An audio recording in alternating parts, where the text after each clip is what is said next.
your team agrees in the meeting, 3 weeks later, nothing happens. That's not a commitment problem. It's what happens when you check for an agreement and skip right past the concerns. If you're using fist to 5 or any hand raise check, you're probably treating it like a vote. And that's how fake consensus gets created. Fist to 5. Everyone throws up their fingers, mostly 4s and 5s. Great, we got consensus. But in the parking lot, well, I didn't really agree. I just didn't want to hold everyone up. That's not consensus. That's compliance wearing a costume. The 3 mistakes. Mistake number 1, treating fist to 5 like a vote. Here's what happens. Someone throws up a 3. What does the facilitator do? Well, they look around, see mostly 4s and 5s, and say, looks like we're good. Let's move on. But a 3 isn't an agreement. A 3 is, I have concerns I haven't voiced yet. And when you skip past that, you're not building consensus. You're counting hands. In the Facilitator's Guide to Participatory Decision Making, Sam Kainer, the researcher who developed the Gradients of Agreement scale, makes this explicit. Kainer says, this process is not a vote. It's just a poll. The results show level of support. No decision has been made. Polling, not voting. A vote closes discussion. A poll opens it. Most teams have that backwards. Mistake number 2, trying to escape the discomfort. Kainer has a term for that awkward middle space where your team hasn't quite figured it out. He calls it the Groan Zone. It's that moment when you poll the group, see mixed numbers, and everyone gets really uncomfortable. Some people want to pressure the low numbers to change. Others just want to move on and revisit it later. Both responses kill real consensus because the Groan Zone isn't a problem to escape. It's where commitment actually gets built. Skip it and you get decisions that fall apart 3 weeks later. And here's the thing.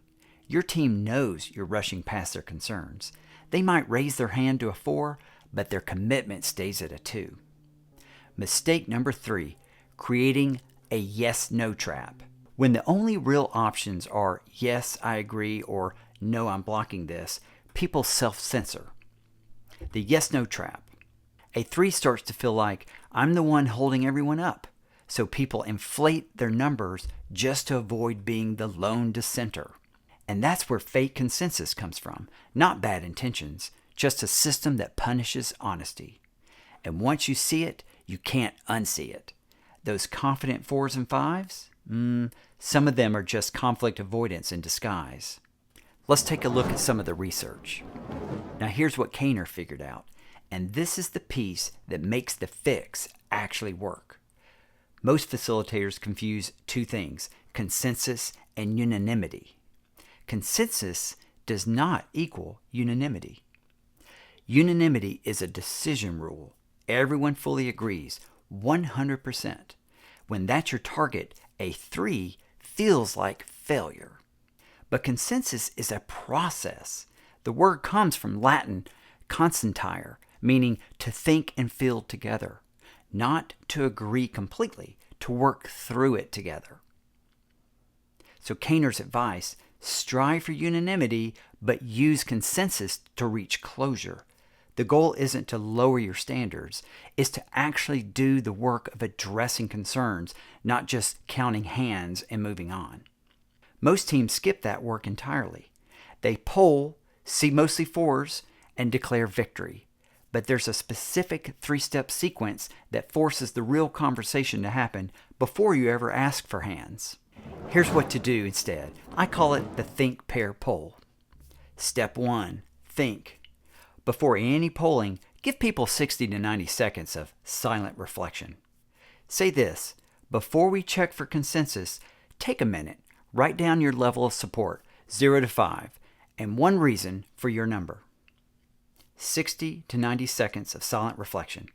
This is the step most facilitators skip. Don't skip it. Written reflection before public commitment changes everything. Why is this? Because now people have to actually decide what they think before they see what everyone else thinks.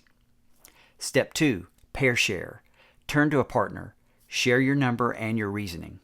2 minutes. This does two things. First, it lets people pressure test their thinking.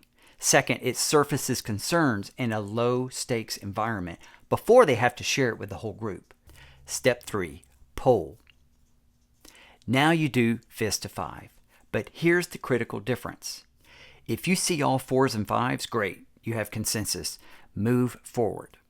But if you see 3, pause and ask, I see some 3s. What would move you closer to a 4? Listen, adapt if needed, and repoll. If you see 1s or 2s, stop and say, I see some significant concerns. Let's hear them before we decide anything.